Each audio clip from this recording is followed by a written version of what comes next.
All right. Well, when you think of an icon wine, what comes to mind? Is it price? Is it scarcity? Is it cellar worthiness, quality, or some combination of all of those? And especially when we think about BC wines, what are their icon wines? The ones that stand head and shoulders above the rest. Well, tonight's guest is going to reveal exactly what that's all about, and he's got a new book on that topic. I'm Natalie McLean, editor of Canada's largest wine review site at nataliemclean.com, and we gather here on the Sunday Sipper Club every Sunday at 6 p.m. Eastern, that's Toronto, New York time, 3 p.m. in BC, to talk to the most interesting people in the world of wine. Now, before I introduce my guest fully tonight, in the comments, I'd love to know where you're logging in from. I always get a kick out of this, the way we're brought together from different parts of the world. Bartier Brothers and Vineyard is here, exciting. Andrea Shapiro is here from Ottawa. Beverly Aslason is here from California. And we've got more people coming in. Yeah, so just in the comments, where are you logging in from? Your city, your state, your province. And if you wish, optional, what's in your glass? Do you have a BC wine in your glass? All right, so now, as I said, one other thing I should mention is that at the end of our chat, I will be drawing for last week's contest winner based on those who are sharing the video and commenting. And that's going to be a bottle of Gallo Premium Pinot Noir, the signature series from California. And if you're enjoying this chat, as I know you will, take a moment to share this video with your friends and family and let them know. And we will be announcing next week the winner of a signed copy of our guest's book. All right, so I consider our guest tonight the godfather of Canadian wine writers. Such is the quality and quantity of his work. Beginning with regular wine columns in the Financial Post and the Vancouver the Vancouver Magazine in 1974, he published his first book, The World of Canadian Wines, in 1984, and has since gone on to write 14 more books on Canadian and British Columbia wines and wine culture. And he joins me live now from Vancouver. Welcome to the Sunday Sipper Club, John Schreiner. Hello. Hello, thank you. Thank you for having me. We've got you on mute. So let me just, sorry about that, John. Let me get this up and running with the audio, which would be helpful. I'm going to actually put you on single screen and see if we can hear you there. Try again, John. Can you hear me now? Yes, I can. Okay, you can hear me and I can hear you. Okay. All right, let me see if I can get this here. I'm sure we will, because we don't want to be doing lip reading tonight. Let's see. Let me go back to this, folks, and I will go to our settings and 1 second on rendezvous. Okay. All right. Stay with me here for a minute. And folks, while we're waiting for me to figure this out, oh, you can hear both of us. Okay. So John, maybe I can't hear you. Okay, John, do you want to try saying hello again? Hello, yes, I'm here. Okay, so maybe you folks can hear and I can't. That's funny. Okay. All right, John, while I'm playing with the settings here, because I'm sure I'll find it, as long as they can hear you, yes, everybody can hear you fine. Sam Huck is here from BC, Patty Hollander can hear us, Lori Sweet is here, Francis is here, and Beverly, Paul Hollander. Okay, so John, while I figure this out, maybe you can tell me about the first wine you remember tasting. Well, it's a vivid memory. Years ago, when I was living in Regina, I had a friend who had the apartment next door, the room next door, and he liked to play baseball every Sunday afternoon, and I didn't. So I said, okay, I'll make dinner and I'll get a bottle of wine. And I did. And lo and behold, when I get around to opening the bottle of wine, I discover it's got a cork in it. Now, it happened to be a bottle of French Sauterne. We didn't have a corkscrew. we went around in the neighborhood that afternoon to find a corkscrew, found one. It was very badly designed, ended up shoving the cork into the wine. And then we had it with spaghetti and meat sauce. That tells you I had a long way to go. But that was the first bottle of wine with a cork in it. I may have had a few things before that with screw caps, but we didn't drink much. I didn't drink any wine at all before I left university. I don't know why not, but I didn't. It just wasn't part of the culture that I grew up in. All right. Looks like you've come to your end of your answer. I'm Yes. still playing with the audio settings.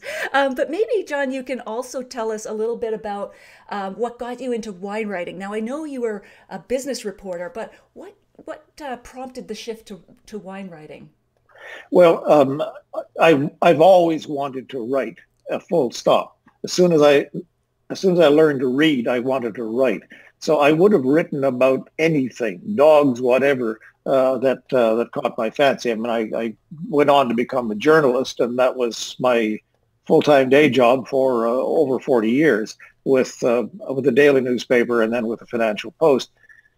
But I got interested in wine gradually as a consumer.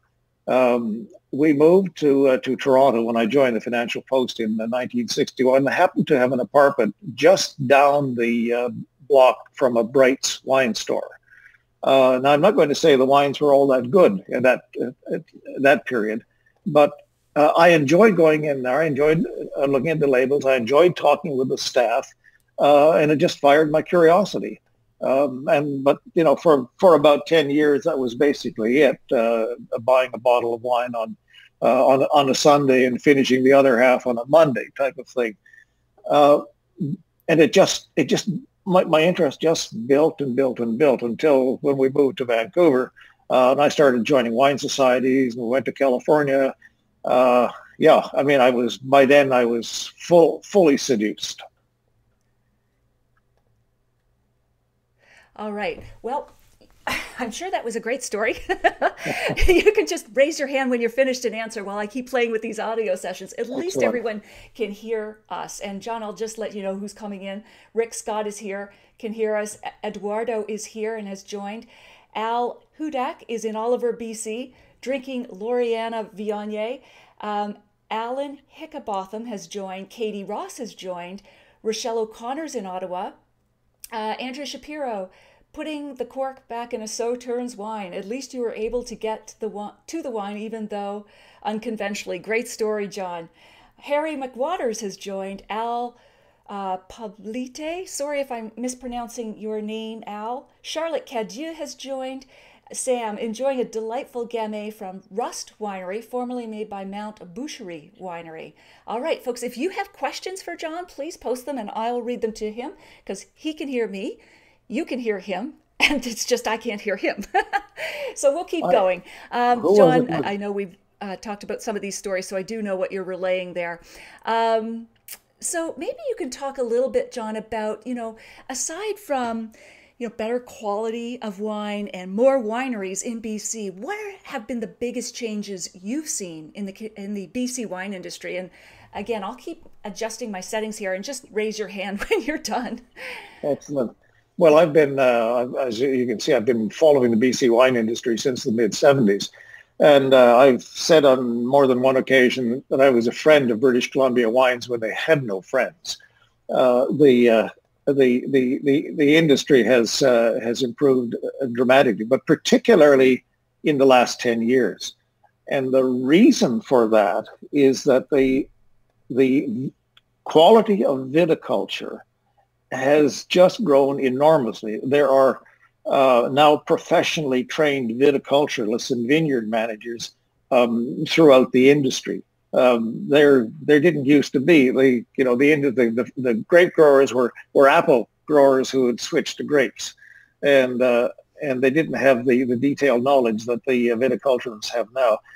And you begin to taste it in the wines. I can think of one winery. I can think of two, as a matter of fact. One, they hired a viticulturalist. Within 2 years, there was a noticeable improvement in the wine.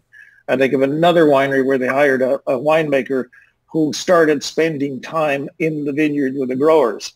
Again, a noticeable improvement in the quality of the wine. So, fundamentally, we've got a great terroir here. We've got good grapes. We just needed to get the skill set together. Okay. Thank you. Very gracious. All right. And I was also wondering, what was the most surprising insight that you discovered while writing this book? And also, what's the most interesting thing someone has said about the book?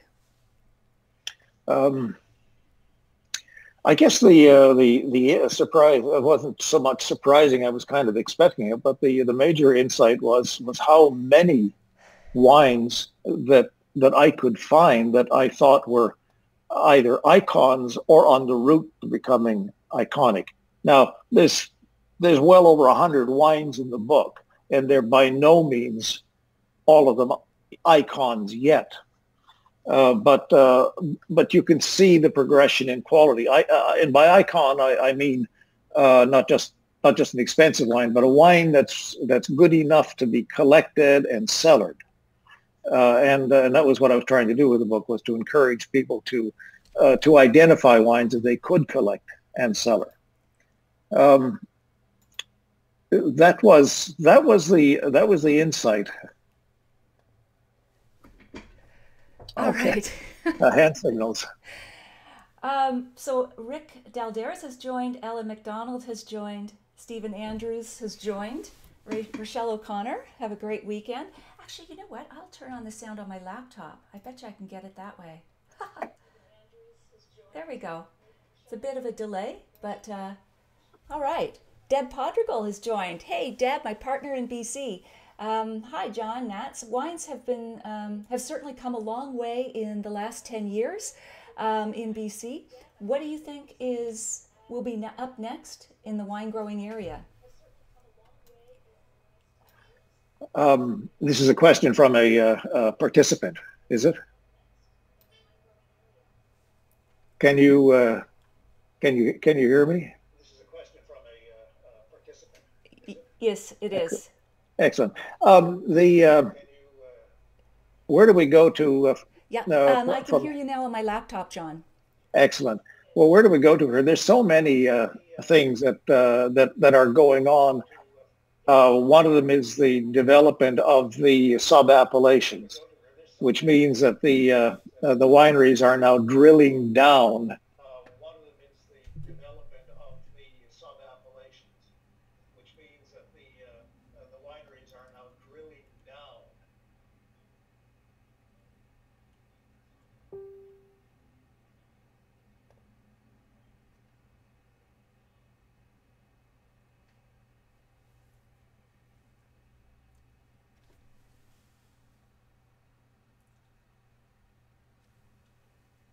Oh, hey guys, I think we dropped our connection, but John knows to just log back in. Oh, there he is already. Okay, there you are. You're back. Oh, The system here. all right, and now I can hear you. How bizarre. Okay, are you still there, John? I think we've got maybe a It seems little to be bit a of somewhat unstable. yeah, you're chopping up a bit. I think we might have a little bit of a weak connection there. I'm not sure if your Wi-Fi is strong, but at least now I can hear you through the earbuds. Okay, you may need to log in again. I'm not sure.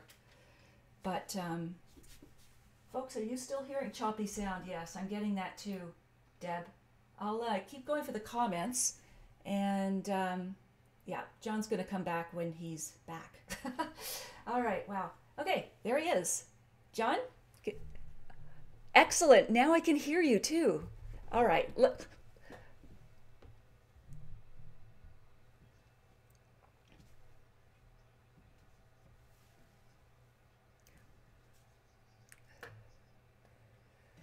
Understanding within the industry of where the best.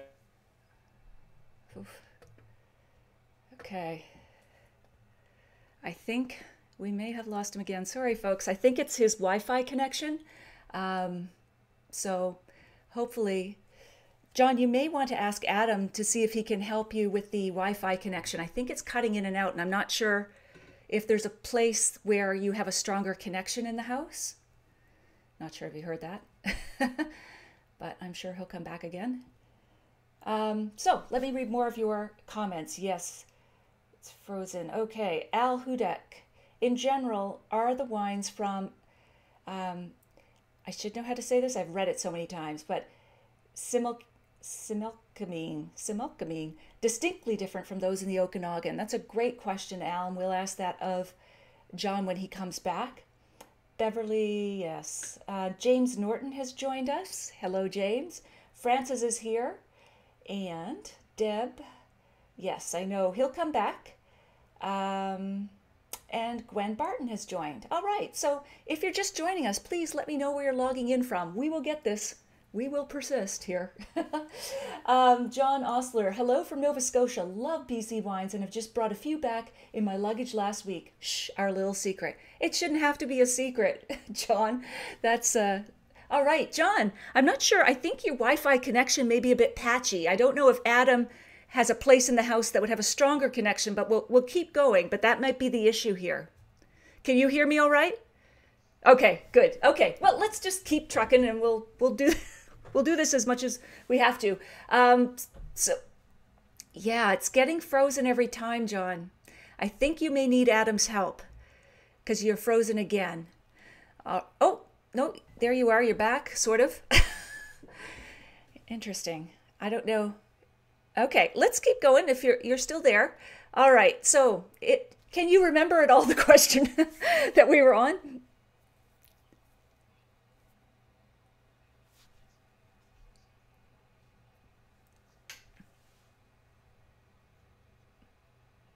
Okay.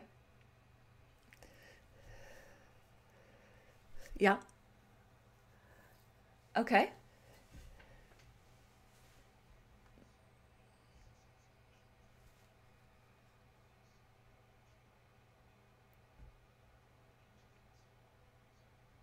Okay.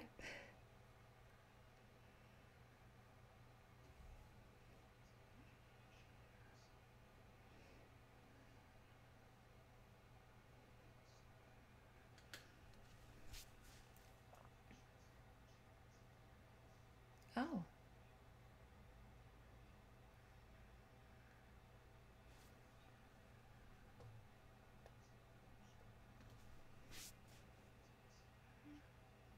Hmm.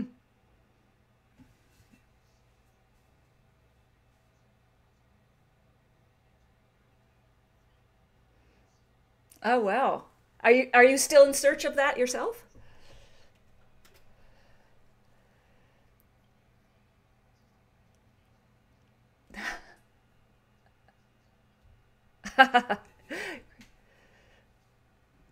Yeah, it's still a fairly young industry.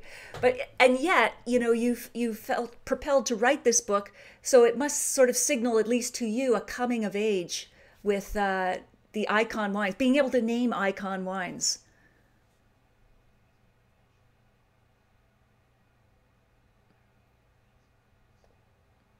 About the quality that's now being produced. I would not have even thought of doing a book like this 10 years ago. Right. And okay, can you? I can still hear you. Yeah, I can still hear you. Yeah, Yeah. I don't get it sound this way, but I get it from the computer, so it doesn't. No, it's just just steady, and in some cases exponential progress. Right. And understanding. I mean, I, as a wine writer, also came to the understanding of what we had here very slowly. When when I started writing about wines in the 70s and reading the California magazine, because there weren't any locally. I think maybe there was the Opinion magazine. The articles were all about the winemakers. The winemakers were the stars. And it really wasn't until the 90s we saw this fundamental shift. The winemakers are still very, very important, but it's the people who grow the grapes that are the stars. So I've seen this develop, and I think my books have changed over the years. I've more focus on the growers, or sufficient focus on the growers to recognize that that the wine is made in the vineyard before it's made in the winery. Absolutely. Okay, and now, what do you, if you're putting on your prognostication hat, what do you see as sort of the three big trends that are going to happen in the BC wine industry in the next 5 to 10 years? Well, the identification of how can I put it, the flagship grape varieties. We'll never have. We're not in New Zealand. We won't have a single variety that everybody goes on about, because the valley is too complex. You know, you can grow fabulous Syrah in the south, and you can grow terrific Pinot Noir in the north, and these are, but are both going to earn their own reputation. British Columbia has very high quality Pinot Noir now. It didn't 10 years ago, with a few exceptions. But now everybody with a winery north of Oliver is growing Pinot Noir pretty well. I exaggerate somewhat, but it's almost that much. And you know, it's a difficult grape to do well, but those who are doing it well are doing it exceptionally well. There's the Martin's Lane Winery, which is owned by Anthony von Mandel. Their Pinots are they're priced between $100 and $150 a bottle, which seems aggressive, but the quality is there.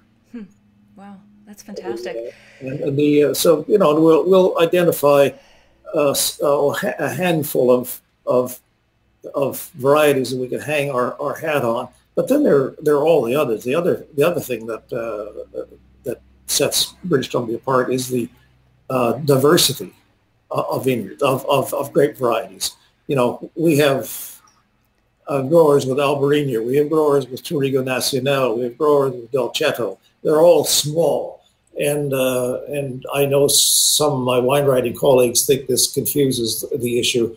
I don't think it confuses the consumer. The consumer can figure out that if he wants to drink an Arnace, he'll go to Mooncarcer and buy that Arnace. And if he doesn't want to drink an Arnace, he can go somewhere else and buy a Pinot Blanc. We do great Pinot Blancs, or Pinot Gris. Pinot Gris is there's so much of it that it's in danger of becoming boring, having a boring image. It's a they make very good wines here, but no, we have about at least 100 grape varieties. Wow, I didn't realize that. Oh, it's kind of diversity. Wow. Yeah, I mean, eight or 10 of them make most of the wine, but the other ones, I mean, I every once in a while, Don Triggs at Comal. They've got they're one of the 4 or 5 wineries now with Gruner Veltliner. Their Gruner Veltliner is absolutely to die for delicious. Wow. And I would not want to see them discouraged from making Gruner Veltliner, or the other people. That is amazing.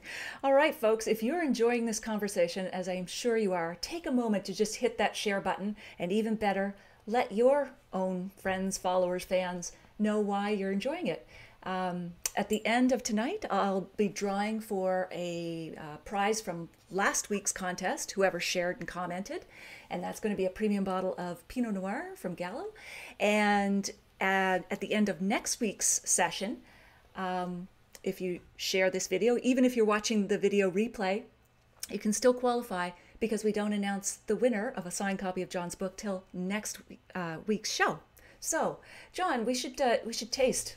We're talking about all of these wines, and we should probably taste a few here together. I know that you have with you the Vanessa Meritage, as do I. Absolutely. There we go. Awesome. Okay, maybe tell me a little bit about this wine and why it merited mention in your book. Vanessa is a fairly new winery. I think this 2013 was possibly the first vintage. Okay. Their vineyard is extraordinarily rocky vineyard, in the Similkameen Valley. Similkameen parallels the Okanagan Valley, but it's quite a different terroir than the Okanagan. And for those who are not familiar where it is, it parallels, but is it to the east, to the west, like maybe situated even more? It's to the west. Okay. To when you're driving from here to the Okanagan, you can drive through the Similkameen if you choose to go the Southern Highway, which I usually do because I think it's the prettier way to go.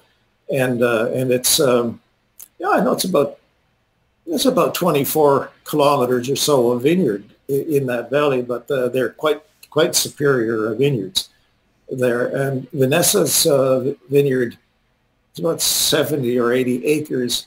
The soil was so full of rocks that they kept breaking machinery, pulverizing the rocks when they were digging holes to get posts in. It was one of the tougher ones. And so, if good grapes need to struggle, they really struggle there. I'll bet. And that would be good for drainage too, wouldn't it? In terms of making them suffer even more. Yeah. On the side of a hill, so drainage is not. It's so dry in the Okanagan Similkameen, drainage isn't much issue. Air drainage is. What do you mean by that? Air drainage. The air. There's a big change in temperature. Okay.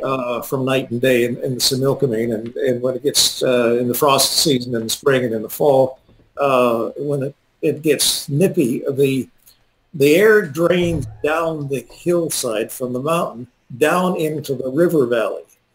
The vineyards are sort of on benches that are maybe 100 to 150 meters above the river for the most part. Some are lower down, and the air movement down in the down those hillsides moves the frost down. So you don't have a great deal of frost problem in the Similkameen because of that, unless the vineyard is down low. If it's a flat vineyard where there's no air movement, Vanessa's got a great location.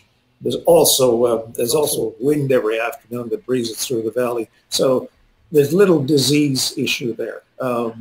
Half the farms in the Similkameen Valley are organic because it's easy to be organic there. Wow, I didn't realize that either. Wow. This winery is owned by a couple of partners. One is a real estate developer in Vancouver. His partner is a retired investment dealer. They have had their wines made for the last number of years by the winemaker at Red Rooster, Karen. Why did my mind draw a blank? There are 100 people out there. It'll come. In any event, they've hired now Harold. That's okay. There's a lot of names, John. I'm sure. It's people will jump the winemaker who was at Kelowna Wines, and when he retired. Okay. Why can't I think of his name? Let me just see. I don't. I mean, this is he's a very fine winemaker. Kathy Malone. Howard. No. Soon. Howard Soon. Of course. Yeah, Howard Soon. Yes. Okay. I should have known that. And then was the other name you were looking for was yes. Now we've got everybody saying Howard Soon. Kathy Malone. Were you looking for that name as well? Okay. Kathy Malone is next door at Hillside. Oh, okay. Okay. Karen Gillis has made the Vanessa, because Vanessa has got a relationship with the Peller Group, and the Peller Group buys most of the fruit from that vineyard. Vanessa is still only producing 4,000 or 5,000 cases a year. They could be a lot bigger. They're edging into it as the market develops. They only opened a tasting room last summer, so it's taken a while to get there. And eventually they'll have a winery. And the wines, the vineyard is all in red varieties. Oh, okay. So they don't make any white wines. They don't make any. They've got some Viognier to blend in with Syrah, but the vineyard is all red, and their view is that it would be a waste of that terroir to grow whites there. Interesting. And I can't disagree with it. I think you want to if they want to have whites, they'll have to go somewhere else. Yeah. Why not? Do what you do well. Yeah. Yeah, and they've begun to release a range of wines. They've now released a Cabernet Sauvignon, a Merlot, a Syrah, and the Meritage that's currently in release, I think, is 2014. There's also a rosé, but no, they don't have. They haven't done, I don't think, a Viognier. They might be tempted to eventually, but the whole purpose of the Viognier was to blend with the Syrah. Sure, absolutely. I think the only thing that I would criticize them for is calling this wine Meritage. Really? Why? Well, because there are so many Meritages now in the market. Right. If I owned the winery, I would have given it a proprietary name, like some of the others. Right. Like Red Icon and by Painted Rock. Yeah. So that you can remember. Now, Vanessa, on the other hand, is a singular name for a winery, so that should make sure that the consumer remembers that it's absolutely. As in, where's Vanessa? We need her. Vanessa is one of the owner's daughters. Ah, gotcha. That's her name. Nice. A lovely name, and there's not going to be any argument over brands. Now, I'm sure people would love to know how you taste wine, John, and there you go, right on cue. But what are you looking for? What do you see or what do you get from this wine? We won't make this too technical, but I'm sure people would love to know your approach to tasting wine. I'm pretty straightforward. I mean, the first thing I do obviously is, in fact, when I opened this bottle, the first thing I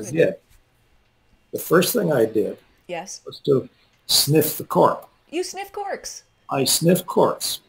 That's an early warning as to whether or not we have a corked wine. Corked wine, okay. If the bottom of the cork smells like an old root cellar, then be cautious about tasting the wine. Okay. If the cork smells fresh and clean, then there's usually no problem. All right. So, I mean, that's a precautionary thing that I do routinely. Sure. It's not it may look a bit, but no, it served me well. All right. Then I get it into the glass, and sometimes you have a bigger glass than I do. I've got some bigger glasses at home. This is a good enough size. Pour enough in, swirl it a bit, put my nose in and see what I can smell. And a wine. I mean, I could look at it, but I mean, it's a red wine, so whether it's deep red or not deep red doesn't mean much to me. I get fussy about the color of rosés. I'm not very happy with the current fashion to rosés that are absurdly pale. That's the only time when I get really annoyed about color. But this is why does that bother you? The absurdly pale rosé? Well, because I think a rosé should also present itself well in the glass. Not to have this absurdly pale wine. Yeah, they usually smell and taste good, but they don't look appealing. I mean, hey, that's part of the sell of wine, in my view. Yeah. Anyway, I know I'm on the minority of people who say, "Oh, that's Provence." Anyway, this is a rosé, so I'll see what I can smell, and you get this one with 5 years or 6 years of bottle age is drinking really well now. It's got dark fruits, dark fruits on the nose, a little bit of vanilla, and yeah, I get that too, John. It's lovely. It's so integrated. I mean, it just doesn't even need decanting. I mean, you could, but it's just so together. It is. It's drinking well. It's still firm. I would put that wine away for another 5 years without being at all concerned. And that's the purpose of your book too, right? To really get at the cellar-worthy wines. It's not just about badge wines. It's about what's going to last in the cellar, right? Well, I put in where I think in all cases how long I thought the wine could be cellared for. The interesting thing is that my numbers were usually a bit more aggressive, i.e. longer, than the wineries were recommending. The funniest comment on that was from Randy Picton, the winemaker at Inkami. They have a wine called Miriam. I've got it. There you There it are. is. Miriam. Miriam. And Miriam means marriage in the language of the indigenous band that developed that winery. Yes. And I said to Randy, you know, how long will this age? How long will this last? And he said, not as long as a good marriage, 7 years. Oh. I think when I was tasting with it a couple of weeks ago, and we were tasting the current release of the Miriam, and he concedes that, yeah, Miriam is at least good for 10 years, if not longer. And I've forgotten how many, I put in the book how many years Randy's been married too. So Oh, really? That's great. Nice touch. Considerably more than 7 years. Yeah, actually, I'm just on to tasting that because I know you don't have all the wines that I have here to taste. So I want to hear your stories, and I'll do the heavy lifting with the tasting. But I'm on to this wine now, and it's what else can you tell us about the how do you pronounce it again? Nickmeep? Incameep. Incameep. Incameep. Incameep. Okay. What's the backstory there? It's a Soyuz Indian band which has they have this enormous reserve. I don't know, 30,000 or 40,000 acres in the South Okanagan, and it was for years, you know, like many Indian bands, they were given desert. And yes, it's desert, and it was sagebrush. And they allowed Brights, as it was in the day in 1980, to build a building, lease it for a winery, which is now the huge winery that Artera has north of Oliver. It's an enormous place. That was very controversial at the time. Some of the members in the Indigenous community thought that the Indigenous band should have nothing to do with the production of alcohol because there are alcohol problems. The chief at the time said, no, we're going to go ahead and do it because this will create good jobs.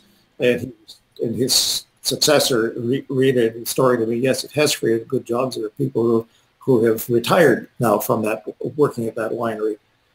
Secondly, they with all this land, when Don Triggs was developing Vincor, he leased something like 1,200 acres from the band, which was a lot cheaper than buying 1,200 acres if he could have found 1,200 acres. And that's developed some of the best vineyard land in the South Okanagan, and that was the foundation that launched Vincor and launched a lot of four or five wineries, including Incameep. Now, so they had a winery on their land. They had grapes, and but they were applying 10 years or 15 years ago for a casino license. And they'd done an awful lot of homework on it. And fortunately for us wine drinkers, the casino license was rejected. So the band decided, well, we've done all of this work. What else can we do? And the idea of a winery came along. So the winery is a 50-50 joint venture with what was Vincor. It's now Artera. Right. And, you know, they manage the marketing. Yeah. Still a gamble, though. They didn't get the casino, but it was still. They didn't get the casino. There's casinos all over the Okanagan. Yeah, I'm sure. They didn't need another casino, but there's and they make spectacularly fine wines. It's a lovely winery at Osoyoos. The wines are outstanding. Miriam is their flagship red. They've just introduced a white Miriam as their flagship white. And they're gradually moving the entire portfolio up into reserve quality range. Oh, wow. It's a very, very good winery, very well run. And Randy has mentored in the 10 years or 15 years he's been there, he's mentored two First Nations cellar people. One is now a winemaker who did all of the white wines last year, and the other is the lead cellar band. And he's very proud that and the band is that they've been able to create, because they've got businesses of all sorts, but they've been able to create top quality jobs in the wine industry for their people, as well as all the other jobs. And a related wine, in a sense, in that it's also run by an indigenous group, is Osoyoos La Rose. So no, it's now owned by French wine group. Oh, okay, Talon or something like You know, that. Group Taillon. Osoyoos La Rose started as a joint venture, again, Okay.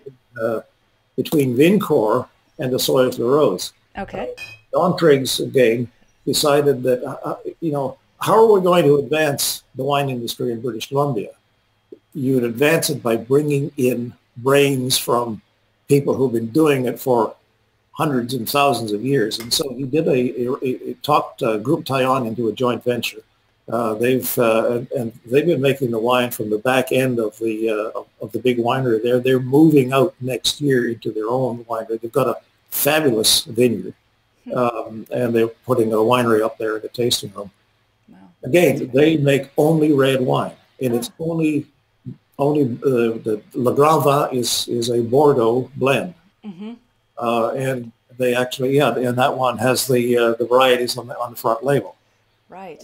And they've been it's a very good wine to cellar. I've bought it every year, I think, since it came out, and I've done verticals of 10 vintages, and I'm sure that I could have done verticals of 15. I don't think I'd take it beyond 15, but those earlier ones were from young vines, and so they don't have the depth that the current ones have. Absolutely. Oh, we've got lots more comments too coming in.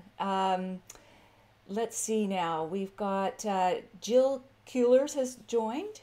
Gail Kuehlers, I should know that name, from Atlanta, I think. Wine writer. Francis, okay. I will keep that question on the tip of your tongue there, Francis. Tim Belch says, always sniff to see if I get certain flavors on the nose. Oh, so you're talking about the cork there.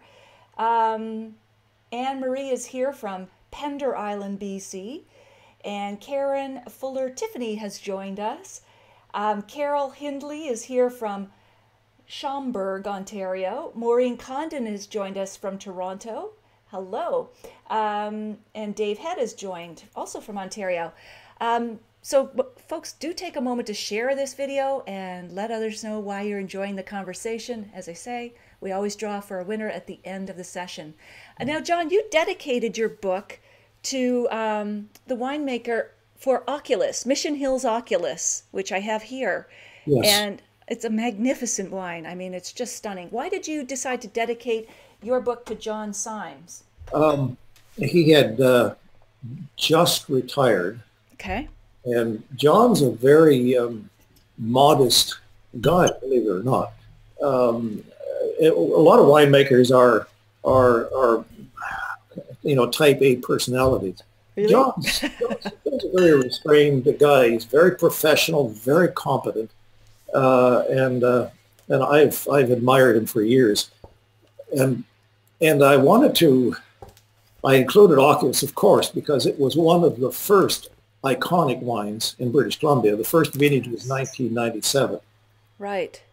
There's your dedication to him. Yes. The first vintage was 1997. And if you go back and read the notes, because I've got each vintage described, and you read the blend, you read the treatment, and you can see this constant improvement. I mean, the first one was probably Merlot, Cabernet Sauvignon, and Cabernet Franc.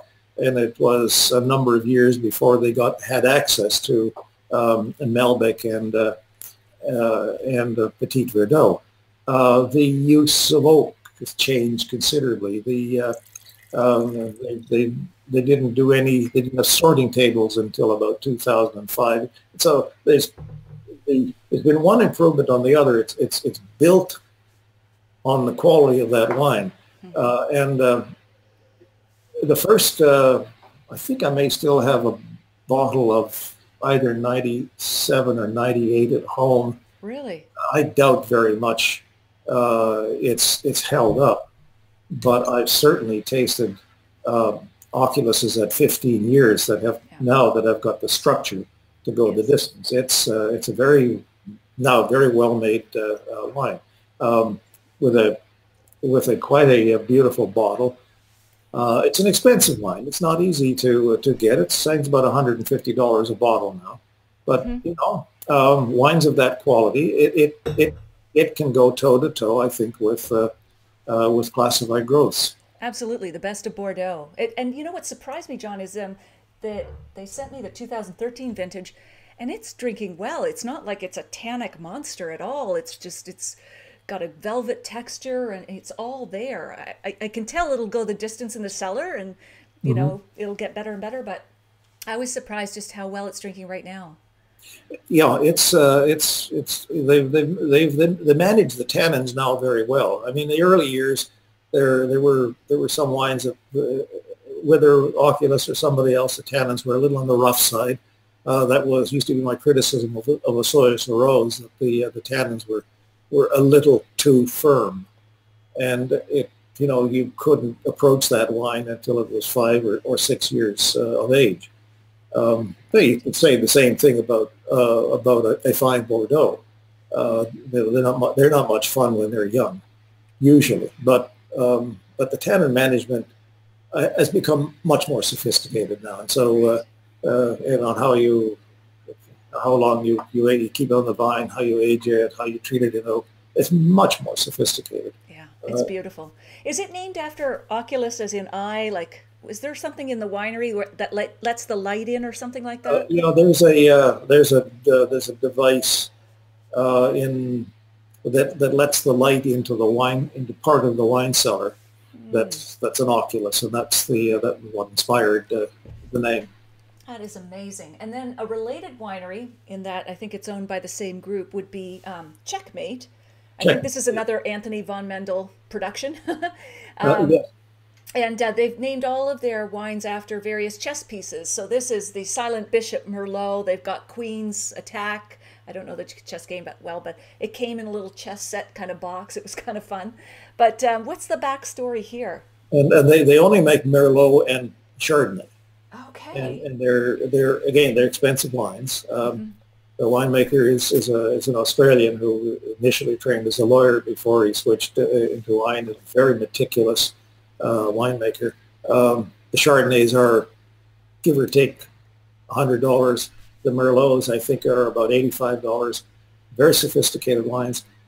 Anthony had bought a winery about 10 years ago down on the Golden Mile that had been operated by the Cambrai family, and the Cambrai family had operated as Cambrai and then as Antelope Ridge.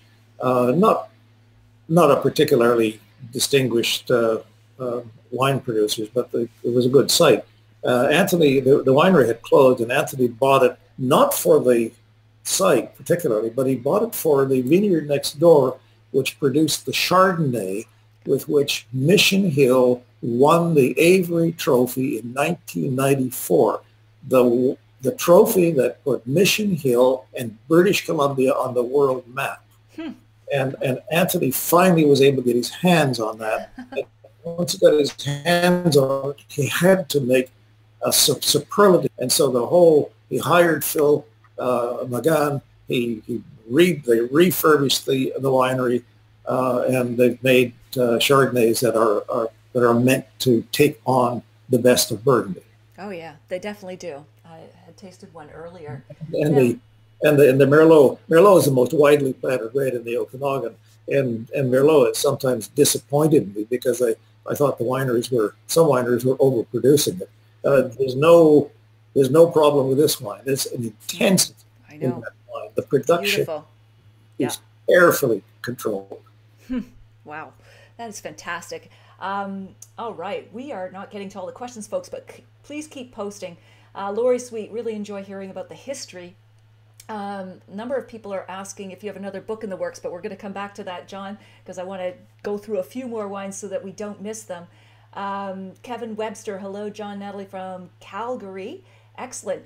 Now, John, you had mentioned the Hester Creek, the Judge, as being a real standout as well when we had talked earlier. What's the special backstory about this one? Well, first of all, Hester Creek, the creek was named after a the fellow, the judge who in the 18th or the 19th century had a big ranch in the Okanagan, and his daughter was Hester, and the creek was named Hester. Eventually, the winery got to be named Hester. It's changed owners 2 or 3 times. The current owner is a businessman from Prince George who's given his team all the tools. The vineyard is a fantastic piece of vineyard, fantastic terroir. Some of it was planted as far back as 1968. He's given his current team all the tools they need to make superlative wine, including fermenters that Ganymede fermenters from Italy that treat the wine very gently in fermentation. They use the gases from ferment they pump them back through the wine and break the cap gently. And as a result, all across the range at Hester Creek, there's a softness to the tannins. There are, yeah. I could pick out a Hester Creek wine blind just by the texture. And, yes. and the judge has got that lovely sort of velvety, chocolatey texture. Yeah. And almost like a mature Bordeaux. I mean, it's definitely BC signature, but I found of all of these wines, they're blockbuster powerhouses in a good way. But this one was the most subtle, more like it just reminded me of a mature Bordeaux. But BC. Yeah, no, I wouldn't age this one much beyond 10 years. No, it's great now. Hey, it's so good now. I know. It's hard to resist. You're only charging $45 for it. Wow. Yeah, that's a great deal. For what it is. It's fabulous. Yeah, absolutely. All right, I'm going to mention a few more quickly now, but The Godfather. Oh, Godfather. You have a few. That's a $100 wine with the wax. Adrian Cassini, who owns the Cassini Winery, loves to make big red wines. He's got a personality like that. I said winemakers have personalities. Adrian has a powerful presence, and he makes his wines all with great intensity. The Godfather will have had 2 or 3 years oak aging, and it's the blend is rich. It's just it just makes a statement in the glass. It does, absolutely.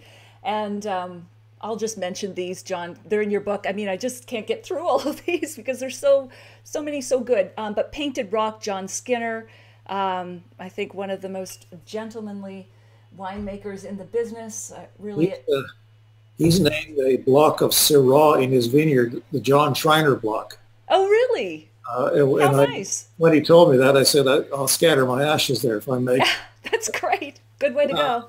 He gave it that name because apparently when he was planting the vineyard and he had this block, he didn't know what to plant. And I was interviewing him and I said, what do you think I should plant, John? And I don't remember the answer, but apparently I said, have you thought of Syrah?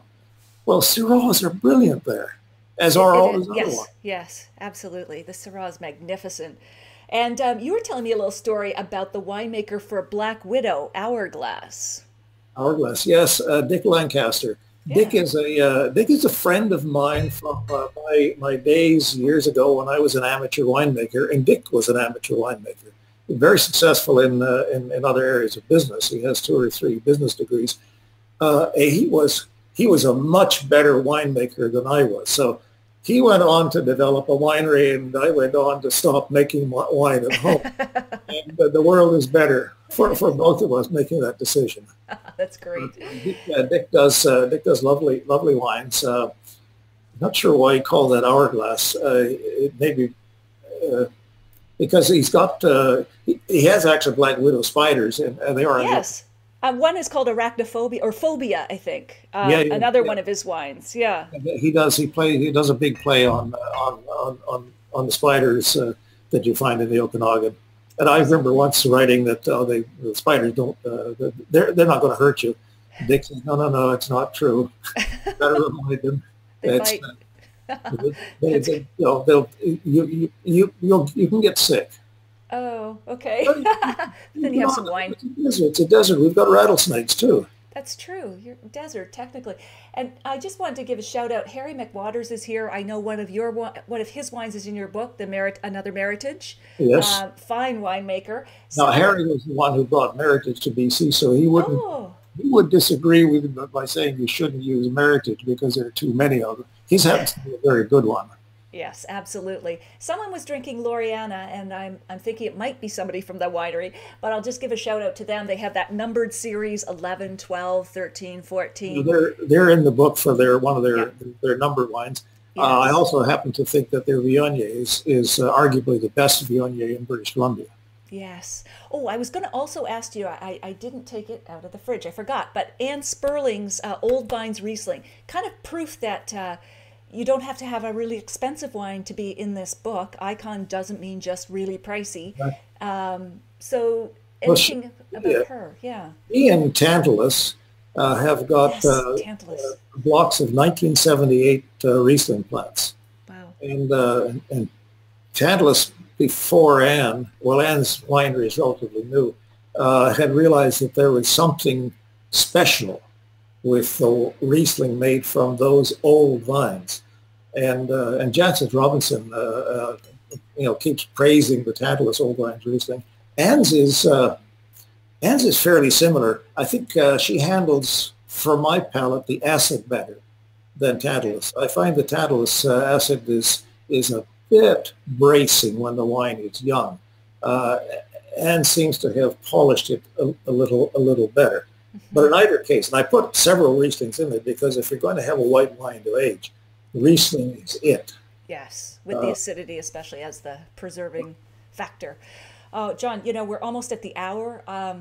We could have like a 3-volume series of this chat. Really, I love hearing your stories. All our viewers are loving the stories, and they've got so many questions that I didn't get to. But I wanted to ask you a question because if you could sit down and taste or share a bottle of wine with anyone, living or dead, who would that be? Oh, I'd have a bottle of champagne with Winston Churchill. Ooh, why is that? Well, first of all, he loved champagne. He would be Yeah. more knowledgeable than I am. But secondly, I have been an admirer, not of all things about Churchill, but of a lot of things about Churchill. I have read many, many books, including, there's a fabulous one that came out a few years ago about Churchill and the Boer War, of all places. I mean, he was, Wow. he went to war in Afghanistan when he was in his early 20s and then in the Boer War to develop a reputation as a hero so he could run for politics. That's strategic. He took enormous risks. A long-term planner. But I think he might be obviously be very funny. I think what's the famous line of his when was it Lady Astor in the House of Commons said Winston, you're drunk, and he said yes, but you're ugly, and in the morning you'll still be ugly. That's great. That's great. And Paul Roget, I think, named one of their champagnes. Was it Paul Roget who named it Winston Churchill? Or was it no. One of them? I can't remember. Yeah, I can't remember either. But yeah, you're quite fascinated by his mind. But I think you had mentioned you probably couldn't keep up with his prodigious drinking. Oh, I couldn't believe it. So I've read any number of biographies. There's the best one I read about. He's 10 years old by Sir Roy Jenkins, who was a Labour Chancellor of the Exchequer in Britain, and his biography is outstanding. But I read through these things, and I think, the amount of booze that man drank, and he conducted a war successfully. Wow. Maybe that's what it takes. He had a great mind. It would certainly dull the pain at times. Yes, It's true. No, nerves of steel, or just nerves soaked in something, not so much steel tanks. Anyway, John, speaking of great minds and prodigious output, and this has been wonderful. We've so enjoyed chatting with you tonight. People are still pouring in and commenting, but we're coming up to the hour. So tell us, where can folks buy your book, online and in real life, as they say? In real life, some of the major wineries in the Okanagan carry it in their tasting rooms. Right. I'd like to say it's probably in Mosaic Books in Kelowna. I'd like to say it's in other bookstores, but I'm afraid the Canadian bookstores don't really support Canadian wine books very well. It is online, though. It is available Sure. online at Indigo and at Amazon. Right. Everything's available That's on the, these yeah, days. that's great. It's and if anybody lives in North Vancouver, you give me a call. I usually have a few in the basement. I'm happy to sell and sign for you. There you go. And your blog is it called Good Grog, your blog? If you Google that, you'll find me. But it's John Schreiner Dot blogspot maybe? .blogspot.ca. John Right, there you Schreiner. go. And just Google your name and we will Yeah, find you. and a good grog is actually my email address, and I Right. didn't have quite the sense to use that as my blog, but No worries. We'll find you. They'll find you. This has been absolutely wonderful. So thank you so much for spending, and happy Father's Day, I should say, your grandfather, and you're together with your family this afternoon. So, and to everybody else out there who's a father, happy Father's Day. But so I'll let you get back to your family and dinner plans. And cheers to you, John. Thank you so much for joining us tonight. Okay, take care. All right, folks, you can stay online with me now because I'm going to announce the winner and go back to your questions. Yes, definitely have to invite him back, Tim. And I think someone had commented also about the interprovincial trade barriers. I wanted to ask him all about that, but we just ran out of time. I wanted to hear all the stories about all the wines. So we definitely should have a part 2 to part 16 because he just knows everything. He's such a wealth of information about BC. Lori Demings, hello. Oh, thank you, Deb. So, guys, one last request. Please share this video. I know we're at the end, but people can still watch the video replay, as you know. Even better, comment why you enjoyed it. And also, I would love to know what was the most interesting thing that you learned tonight about BC wines. Please post in the comments. I always love to see what people are learning. Next week's guest, I should say, is a great lead up to Canada Day. We're going from BC to Ontario, and it'll be Klaus Reif from Reif Winery in Niagara. So fantastic wines, fantastic winemaker, 31 vintages under his belt. So we're going to talk about changes in the Canadian wine scene. Of course, the wines he's doing, he's making winery in a chapel church that they rebuilt, and all kinds of interesting projects. All right, so we need a drum roll for the prize winner, right? So this is going to be a bottle of Gallo Pinot Noir, their signature series, $60, not even available in Canada, although the other wines we tasted last week with Gina Gallo were. So drum roll. And the winner is Daryl Woods in Toronto. So Daryl, congratulations. I don't think he's with us tonight. He's a father, I know that, so maybe he's off celebrating or having dinner with his family. But Daryl Woods, we will be in touch for your Pinot Noir. And I'll just say shout outs to people who are still coming in. Thank you so much. Really enjoying this. John is a great historian, isn't he? Stephen Andrews, Glenn Barnett joined, Marco Gersnick joined, Kevin Webster, wow, Sarah Manchester, cheers, Margot Whitaker. Thank you guys. Thank you for spending another Sunday evening with me. Come back next week, 6 p.m. Eastern, that's Toronto, New York time, and we're always talking to the most interesting people in the world of wine. Enjoy your Sunday, and happy Father's Day to all the fathers out there. Take care. Bye-bye.